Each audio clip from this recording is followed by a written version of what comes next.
Greetings, everybody. This is another installment. We're in February. Actually, we're in the last week of February, and this is Monday, the 25th, I believe.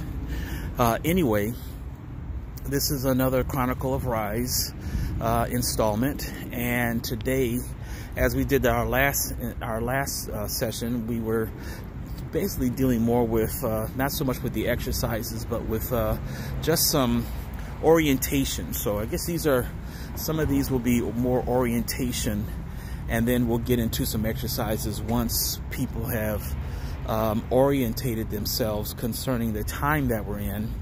And a key verse for this is Romans 12 verse 2. It says, "Be not conformed to this world."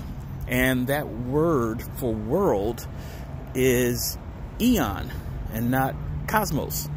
And eon, as you know, is a period of time. And so Paul, by Holy Spirit, was admonishing us not to be conformed to the period of time that we're in. Okay?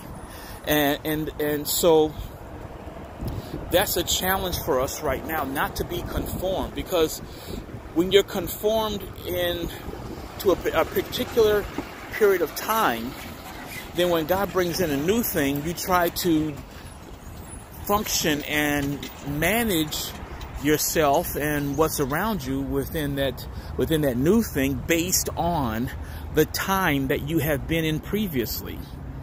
So we're in a new season. I need you on the Sunday. 2018, as for some of you will recall, I kept calling it a year of open doors. It was a year of going through doors, all right? And we were going through these doors, and new things were coming up. And I told you sometime early part, I think within the first 6 months of 2018, I said that part of what goes on in 2019 will be what we do having gone through the doors that we went through in 2018. That doesn't mean there won't be any new doors. In fact, there actually absolutely are new doors in 2019. But the emphasis will not so much be on simply entering. The emphasis will rather be on what you do once you're inside. Okay? Totally different ball game. It requires a totally different mindset. When you're a guest coming into someone else's house, you will function differently than if you were walking into your own house. And there is inheritance portions that are assigned for us this year.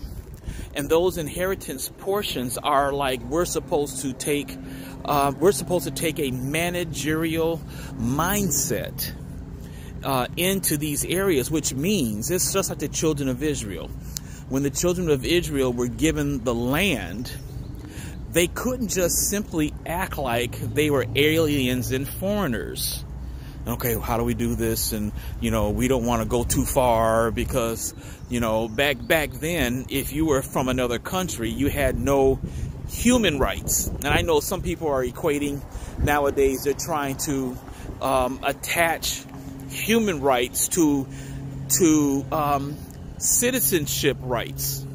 That's what's going on in reality. They're trying to ascribe as a human right something that is inherent to citizens. Like, I don't know, I'm getting off this track, but let me just get off and get back on, okay? Like healthcare. Healthcare is not a human right. Healthcare, or a healthcare system, it belongs to those who are citizens of a particular locality, whether it be a country, state, or a city. It's assigned to those who are there, who are citizens of that place. Okay? Well, our citizenship, we have a dual citizenship. We have a three-dimensional citizenship where we function in this three-dimensional physical realm of three dimensions, right? Well, but there are multiple dimensions out there. And in the heavenly realms, we've been given all spiritual blessings of the heavenly realms, which means we now have the ability to manage and steward things that are outside of this three-dimensional aspect of our beings that we call the physical. Okay? And so the challenge is that we can no longer look at those other dimensions as something that we can visit, but something that is part of our inheritance. Our name, God has put our name on it. I was recently just listening to some sound frequencies, and just trying to position myself. And while I was listening, I was watching various aspects of the universe. And yeah, that is the physical realm, but it was helping me to shift my way of thinking, because as I was seeing all these galaxies and looking at these galaxies and stuff, and now don't think that I'm into some weird new age stuff, because I'm into the kingdom, all right? And I'm into God's created order, okay? And so as I was doing this, I was realizing, I was looking at what was going on all in these galaxies and stuff like that, and I was saying, it really stirred within me Psalms 8, and I said, what are we, God, that you're so mindful of us? When David was saying, when I consider the heavens and all the work of your hands, and that's exactly what I was doing. And I didn't do it by plan. It just kind of happened. It just kind of evolved into that. And I was sitting there and saying, my God, what are we? With all that you have put under our control, under our hands, what are you? I mean, what are we that you're so mindful of us? And it was just kind of blowing me out the water how much he has put in our charge. This world, this way, this period of time, well, I'm not going to go there. Let's just keep on with this, because I'm going to shut this down, because reality is the wind is changing, a season is changing here, and I'm going to take full advantage of this. And so what I'm saying for you today is that there are things that God has brought you into since last year. And there are new things that you're coming into this year. What are you going to do when you're in there? How are you going to look at it? How do you perceive it? What value do you assign it? Because you're going to assign a value. As you can assign a value, maybe this is too much for me. I can't get to that level. That's not where I'm at. I don't want the responsibility, all that kind of stuff. Or, this belongs to me. I am now the steward of it. And as I relate with God, I'm going to find out how to manage this thing, how to take full advantage of this thing, how to function in this thing to the fullest. And I'm challenging each and every one of you. There are new things that you're now called to walk in, to live in, to carry out your day-to-day in. And you're going to have to manage this thing and not treat it as something that you're simply visiting. That you're simply just, God has allowed me to look in, but that's it. Look but don't touch. No. God's going to want you to look, touch, to manage, to steward, to cause it to increase and to grow. You're going to have to deal with enemies. Inside, you're going to have to deal with that which opposes the rule and the order of God. And let's say this. There are going to be things you're going to find that will resist and oppose the order of God that He is bringing through your life. You're going to need to figure out how to deal with it. You're going to need to figure out how to address it and bring it back under God's authority. That's some big stuff. Because if you don't think you have any responsibility in that area, you're not going to do nothing about it. You're just going to let it hang. Oh, well, yeah, you're there. Okay, well, I'm just here too. So it's really a challenge to draw near to Jesus and get close to him so that you can know what you've got to do in these situations. That's the deal right now. You've got to be able, your relationship has to come up. My relationship has to come up with God so that I relate to him in a way where I can perceive what I'm in the way he is perceiving that I'm in. The way he sees me in it is the way I have to see it. I cannot be conformed to the limit, the earthbound limitations or the earthbound perceptions, because I'm not just earthly. I have a dual citizenship. I'm both earthly and heavenly. Guess what? So are you. You're both earthly and you're heavenly. And you've got to learn to live in both realms. And to the degree that you do not, to that degree you will experience you will not have the victory that you're wanting. You will not have the increase that you're wanting. You'll have some things, because God is always faithful to his children. There will be provision for you, but it won't be to the measure that you have literally been developed to handle. And you'll always sense that something is missing. There'll always be that sense of there's something that's lacking. And it's not the lacking of that I need to grow more. It's the lacking of where I am right now. There's still some things missing. And I challenge you. I'm challenging you.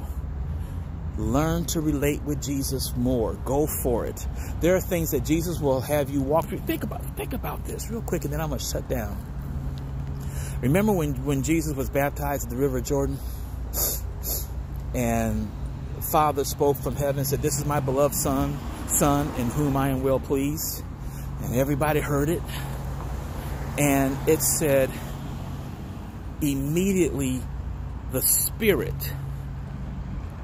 led him. And some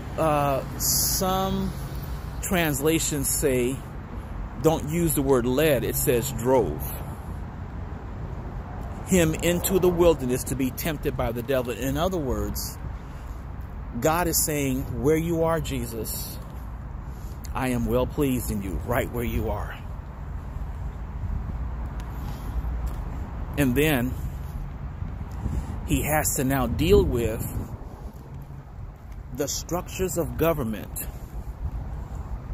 both physical and or both in the physical arena as well as the spiritual arena, the spiritual arena of that day, of that time.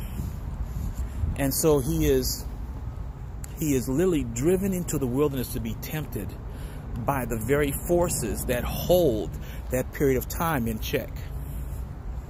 I want you to understand this. He has to confront and engage the spiritual forces of the period of time that he's living in. Those spiritual forces that are rebelling against God, he has to confront and engage all of that. And that's what's happening in Luke chapter 4. He's encountering how the enemy is working, or how the enemy worked, how Satan worked in that day and time, how the devil worked in that day and time.